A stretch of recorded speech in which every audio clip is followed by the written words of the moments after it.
সুপ্রভাত বন্ধুরা, আশা করি সবাই ভালো আছো। আমারও আরেকটা নতুন ব্লগে তোমাদের স্বাগত। তো সকালবেলায় দুটো বিস্কিট খেয়ে নিলাম, তারপরে এসেছি রান্না করতে। তো রান্নাবান্না চাপিয়ে দিয়েছি, যত তাড়াতাড়ি হয়ে যায় তত তাড়াতাড়ি মঙ্গল। এত গরম পড়েছে ভগবান, এরপরে আরও কি হবে কে জানে বাবা। তো রান্নাবান্না কমপ্লিট। এটাই ছিল পটল পোস্ত, কুঁদরি আলু ভাজা আর মাছের টক। গরমে টকটাই ভালো লাগে। তো চলে এসেছি এখানে, জামা কাপড়গুলো কাচতে দিয়েছি, সেগুলোই নিতে। দেশের যা পরিস্থিতি, শেষ পর্যন্ত যে কি হবে কে জানে।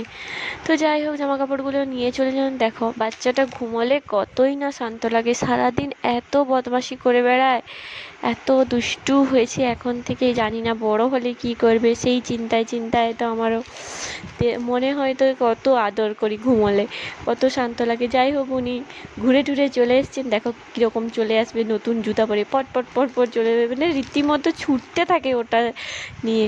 এত দুষ্টু, বাপরে বাপ। তো যাই হোক, ভিডিওটা কেমন লাগলো অবশ্যই জানিও।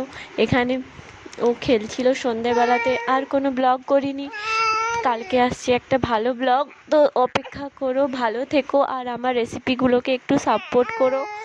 ভিডিওটা ভালো লাগলে একটা লাইক কমেন্ট শেয়ার করো আর চ্যানেলটাকে সাবস্ক্রাইব করো। ততক্ষণের জন্য টাটা বাই, দেখা হচ্ছে পরের ভিডিওতে। ভালো থেকো।